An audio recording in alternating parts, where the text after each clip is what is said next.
Hello everyone, आज हम पढ़ने जा रहे हैं वैद्युत धारा का पार्ट थर्ड। चलिए शुरू करते हैं पार्ट थर्ड। और आज हम जानेंगे उदाहरण 3.1 और 3.2 के बारे में। चलिए शुरू करते हैं उदाहरण 3.1। इस उदाहरण के दो पार्ट है, ए और बी। सबसे पहले ए पार्ट में जानते हैं कि हमसे क्या पूछा गया है। तो ए पार्ट में जैसे कि बोला गया है 1.0 इंटू 10⁻⁻7 मीटर स्क्वायर अनुप्रस्थ काट क्षेत्रफल वाले तांबे के तार, यानी कि दिस इज ए मतलब अनुप्रस्थ काट क्षेत्रफल तांबे के तार का है। इसमें इस तांबे के तार में 1.5 एम्पियर धारा यानी कि आई प्रभावित हो रही है। इसमें चालक इलेक्ट्रॉनों की औसत अपवाह चाल का परिकलन कीजिए, यानी कि हमें निकालना है वीटी, जिसे कहते हैं अपवाह चाल। मान लीजिए कि तांबे का प्रत्येक परमाणु धारा के प्रभाव में एक चालक इलेक्ट्रॉन का योगदान देता है। तांबे का घनत्व 9.0 इंटू 10⁻³ किलोग्राम प्रति मीटर क्यूब और इसका परमाणु द्रव्यमान है 63.5 यू। तो ये हमारा ए पार्ट। तो ए पार्ट में हमें ए दे रखा है, आई दे रखी है और वीडी का मान हमें निकालना है। तो हम इस क्वेश्चन को कैसे सॉल्व करने वाले हैं? याद कीजिए, पिछले ही लेक्चर में हमने वैद्युत धारा और अनुगमन वेग या फिर अपवाह चाल के बीच में एक संबंध देखा था, एक सूत्र हमने देखा था। उसी को यूज करते हुए हम यहाँ पर वीडी का मान निकालने वाले हैं। और वह था कि वीडी बराबर होता है आई बचे एन ई ए, राइट। तो क्वेश्चन में हमें आई दे रखा है, ए भी दे रखा है, ई हमें पता होता है आवेश इलेक्ट्रॉन पर लगने वाला, लेकिन हमें यहाँ पर एन नहीं पता है। एन क्या है? एन है उस तांबे के तार के इतने अनुप्रस्थ काट क्षेत्रफल में कुल इलेक्ट्रॉनों का घनत्व, यानी कि इलेक्ट्रॉनों की कुल संख्या। तो हमें यहाँ पे पहले एन निकालना होगा। उसके बाद एन की वैल्यू निकालने के बाद हम सारी वैल्यू को इस सूत्र में रखेंगे और वीडी की वैल्यू यहाँ से निकाल देंगे। तो इस क्वेश्चन को पहले आप खुद सॉल्व करने की कोशिश कीजिए। एन की वैल्यू आप कैसे निकालेंगे? जो हमारे पास ये इंफॉर्मेशन दे रखी है, तांबे का घनत्व, इसका परमाणु द्रव्यमान, इसको यूज करते हुए आप एन की वैल्यू यहाँ पे निकाल सकते हैं। फिर हम इसको सॉल्व करते हैं।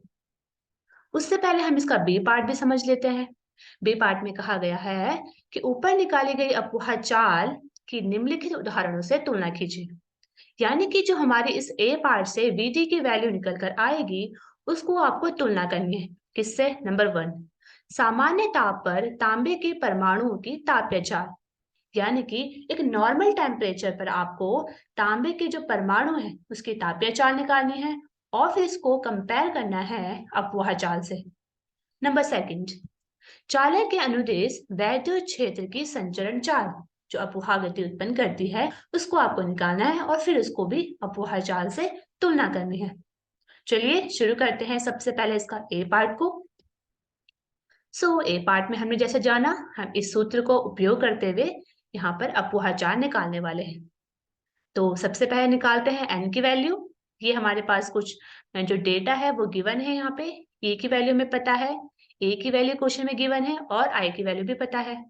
हम ये जानते हैं कि 1 घन मीटर तांबे का द्रव्यमान 9.0 हमें गिवन है और हम ये भी जानते हैं 6.0 इंटू 10⁻23 तांबे के परमाणु का द्रव्यमान होता है 63.5 ग्राम।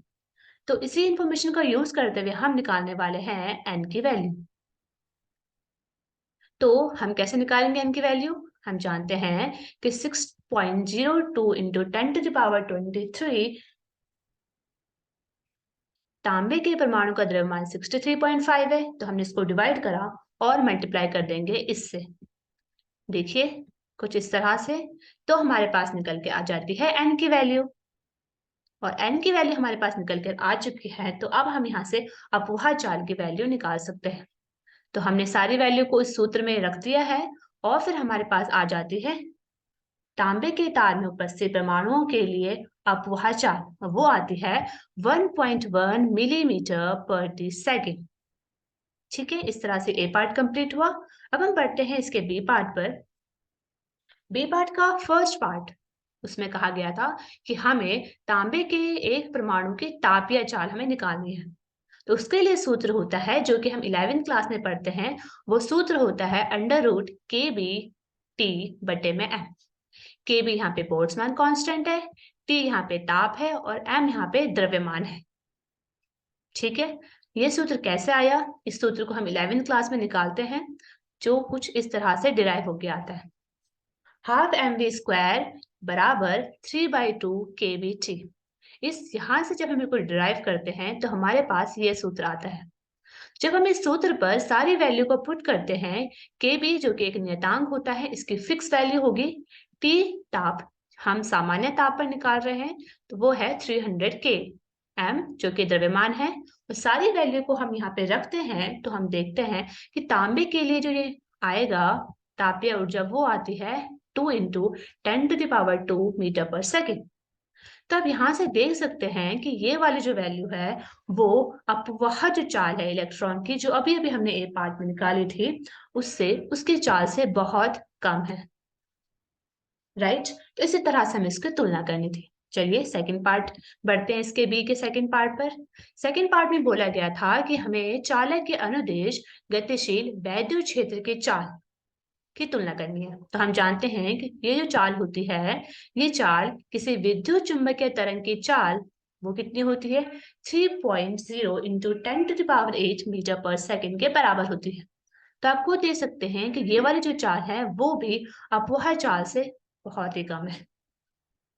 राइट, तो यानी कितनी कम है? सॉरी, जो ये वाली चाल है वो ज्यादा है अपवाह चाल की तुलना में, यानी कि इसकी तुलना में अपवाह चाल बहुत ही कम है। दोनों ही केस में हमने देखा कि ये जो तापीय चाल और जो चालक के अनुदिश गतिशील विद्युत क्षेत्र की चाल थी वो ज्यादा है एज कंपेयर टू अपवाह चाल के। ठीक है, इस तरह से हमारा 3.1 कंप्लीट होता है और हम बढ़ते हैं 3.2 पे। उदाहरण 3.2 के ABCDE पार्ट है जो कि थोड़ा कॉन्सेप्ट पे बेस्ड है। इस कॉन्सेप्ट को हम पिछले लेक्चर में भी जान चुके हैं। राइट, तो हमारे लिए इजी रहेगा यहाँ पे समझना इसको। चलिए शुरू करते हैं। तो ए पार्ट में कहा गया है कि 3.1 जो उदाहरण अभी हमने सॉल्व किया था, उसमें हमने देखा था कि कुछ एम्पियर धारा के परिसर में किसी इलेक्ट्रॉन की अपवाह जो गति थी जो हमने निकाली थी वो केवल कुछ ही मिलीमीटर/सेकंड हमने ज्ञात की थी अभी अभी। तो तब परिपथ बंद करते ही लगभग उसी क्षण धारा कैसे स्थापित हो जाती है? यानी कि जैसे एकदम से जैसे हम परिपथ बंद करते हैं हम देखते हैं, यानी कि इनका मतलब ये है जैसे हम स्विच ऑन करते हैं उसी तरह से उसी टाइम कैसे धारा स्थापित हो जाती है। तो इसका सिंपल सा रीजन ये होता है कि जैसे ही हम परिपथ को पूर्ण करते हैं या फिर परिपथ को बंद करते हैं, जो वैद्युत क्षेत्र होता है वो लगभग तत्काल स्थापित हो जाता है उस परिपथ में। कैसे? वो प्रकाश के वेग की गति से जो है वहां पर स्थापित हो जाता है। और हम जानते हैं कि प्रकाश का वेग कितना ज्यादा होता है, कितनी रफ्तार से वो चलता है। राइट, जो जब ये वैद्युत क्षेत्र तत्काल स्थापित हो जाता है उस परिपथ पे, तो प्रत्येक बिंदु पर स्थानीय इलेक्ट्रॉन अपवाह उत्पन्न करते हैं। यानी कि जब ये चालक है कोई हमारे पास, इसके अंदर क्या है? मुक्त इलेक्ट्रॉन है। इस मुक्त इलेक्ट्रॉन को जब हमने वैद्युत क्षेत्र इस पे लगाया, तो इसके जो इलेक्ट्रॉन होंगे प्रत्येक बिंदु पर जहां जहां वो इलेक्ट्रॉन होंगे वहां वहां पर अपवाह उत्पन्न हो जाता है। और परिपथ में वैद्युत धारा स्थापित होने के लिए हमें कोई प्रतीक्षा नहीं करनी पड़ती कि एक इलेक्ट्रॉन चालक के एक सिरे से दूसरे सिरे जाएगा। ऐसा नहीं होता है। इस यही कारण है कि उस परिपथ को बंद करते ही उसी क्षण धारा स्थापित हो जाती है। इसका बी पार्ट, तो बी पार्ट को समझते हैं। किसी चालक के अंदर इलेक्ट्रॉन अपवाह वैद्युत क्षेत्र में इलेक्ट्रॉनों द्वारा अनुभव किए गए बल के कारण उत्पन्न होता है। राइट, यानी कि कोई चालक है हमारे पास, उसके अंदर जो इलेक्ट्रॉन है उसमें जो अपवाह होगा वो वैद्युत क्षेत्र में इलेक्ट्रॉनों द्वारा अनुभव किए गए बल के कारण होता है। हम ये जानते हैं। लेकिन बल क्या उत्पन्न करता है? बल को त्वरण उत्पन्न करना चाहिए। तब इलेक्ट्रॉन अपरिवर्ती औसत अपवाह वेग क्यों प्राप्त करते हैं? इसका रीजन हमने पिछले लेक्चर में भी समझा था कि जब हम किसी चालक में वैद्युत क्षेत्र को अनुप्रयुक्त करते हैं या उस पर लगाते हैं, तो उस चालक में उपस्थित जो इलेक्ट्रॉन होंगे उस इलेक्ट्रॉन पर एक बल कार्य करेगा और उस बल के कारण वो इलेक्ट्रॉन क्या हो जाएंगे, एक्सेलरेट हो जाएंगे। जब वो, इनका कहने का मतलब ये है कि जब वो एक्सेलरेट करते हैं तो उसमें वो इलेक्ट्रॉन जो होंगे वो अपरिवर्ती औसत वेग क्यों प्राप्त कर लेते हैं। इसका रीजन ये है कि उस वैद्युत क्षेत्र की अनुपस्थिति में हम देखते हैं तब इलेक्ट्रॉन गति कर रहे होते हैं, लेकिन उनकी जो गति की दिशा होती है वो रैंडम होती है, वो यादृच्छिक गति करते हैं। और वैद्युत क्षेत्र की उपस्थिति में भी वो साथ ही साथ यादृच्छिक गति भी कर रहे होते हैं। यही कारण है कि उनका यही कारण है कि वो औसत अपवाह वेग प्राप्त कर लेते हैं। प्रत्येक मुक्त इलेक्ट्रॉन त्वरित होता है क्योंकि वैद्युत क्षेत्र उसमें लगता है, जिससे उसकी अपवाह चाल तब तक बढ़ती जाती है जब तक कि वह धातु के धनायनों से संघट नहीं करता। हम जानते हैं कि जो वैद्युत क्षेत्र के अनुपस्थिति में भी वो कौन इलेक्ट्रॉन जो होते हैं, मुक्त इलेक्ट्रॉन, वो धातु के धनायन से संघट करते हैं। संघट करने के पश्चात उनकी चाल तो अपरिवर्तित रहती है, लेकिन उनकी दिशा परिवर्तित हो जाती है क्योंकि वैद्युत क्षेत्र भी उपस्थित है वहां पे, जिससे वो उनकी अपवाह चाल बढ़ती है, लेकिन वो तब तक बढ़ती जाएगी जब तक कि वो किसी धातु के धनायनों से संघट नहीं कर लेता। लेकिन संघट करने के पश्चात क्या होगा कि वे अपनी अपवाह चाल खो देता है और वह पर यह पुनः त्वरित हो जाएगा क्योंकि वहां पे वैद्युत क्षेत्र लग रहा है और पुनः उसके अपवाह वेग में तब तक वृद्धि होती रहेगी जब तक कि वह पुनः संघट नहीं करेगा। यानी कि उसमें वैद्युत क्षेत्र की उपस्थिति में वहां पर वो त्वरित तो हो रहा है, लेकिन साथ ही साथ वो एक रैंडम मोशन भी कर रहा है साथ ही साथ। तो रैंडम मोशन की वजह से क्या हो रहा है कि वो अपने धातु के धनायनों से भी संघट कर रहा है, जिसकी वजह से उसका जो त्वरण है, जिसकी वजह से वो अपवाह चाल बढ़ती है, फिर वो अपवाह चाल घटती है, उस चाल को वो खो देता है। ये क्रम चलता रहता है, इसलिए औसतन जो इलेक्ट्रॉन है वो केवल अपवाह चाल ही प्राप्त कर पाता है। ठीक है, तो आप इसके पिछले वाले लेक्चर को भी देख सकते हैं इसको अच्छी तरह समझने के लिए। सी पार्ट में कहा गया है यदि इलेक्ट्रॉन का अपवाह वेग इतना कम है, इलेक्ट्रॉन का आवेश भी कम है, तो फिर किसी चालक में हम अधिक मात्रा में धारा कैसे प्राप्त करते हैं। इसका सिंपल सा जवाब यह है कि हम जानते हैं सूत्र के द्वारा, जो सूत्र हमें पता है दैट इज I बराबर होता है N E A और VT। राइट, इस सूत्र में हम देख सकते हैं कि अगर इसका अपवाह वेग कम है, इसका आवेश भी कम है E, लेकिन हम ये जानते हैं कि जो धारा होती है चालक में वो N पर भी निर्भर करती है।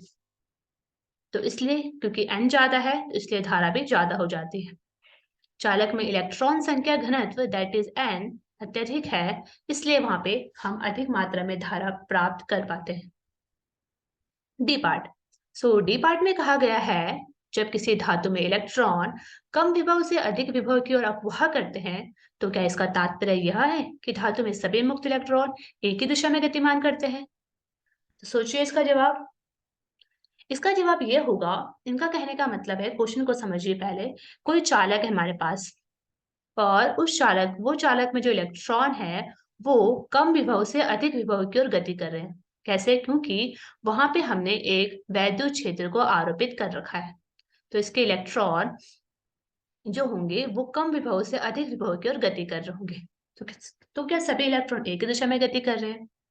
तो हम यह भी जानते हैं कि इस वैद्युत क्षेत्र की उपस्थिति पर वो गति तो करेंगे इस तरह से, लेकिन साथ ही साथ इन इलेक्ट्रॉनों में एक यादृच्छिक गति भी होती रहती है, दैट इज रैंडम गति भी होती रहती है, जिसकी वजह से एक इलेक्ट्रॉन ये वाली गति भी कर रहा है, साथ ही साथ वो इस तरह भी मूव होता रहता है।